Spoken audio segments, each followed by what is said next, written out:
Mga kapuso, andang-anda na ang Philippine National Police sa gagawing pagbabantay sa mga ikinasang kilos protesta bukas, araw ng anibersaryo ng martial law dito sa ilang lugar sa lungsod ng Maynila. Partikular dito sa may area ng Menjola kung saan ay mismong si PNP Acting Chief Police Lieutenant General Melencio Nartates Jr.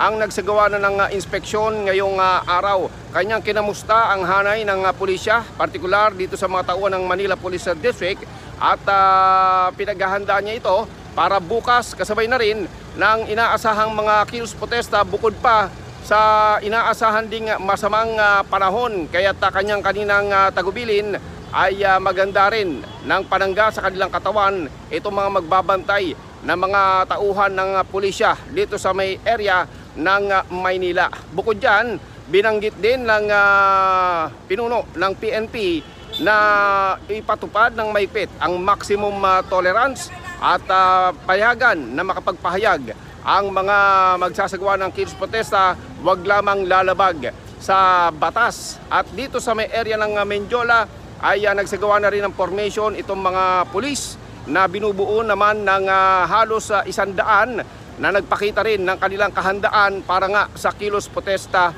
bukas. Bukod dyan, nagsagawa rin ng pag-ikot sa may area naman ng LRT Ligarda Station itong si General Nartates para din makita ang mga binibigay naman seguridad ng pamunuan ng LRTA doon sa ating mga commuters lalo pa. At bukas ay inaasahan marami ring sasakay na mga lalahok dito sa protesta patungo naman sa iba't ibang lugar dito sa Maynila.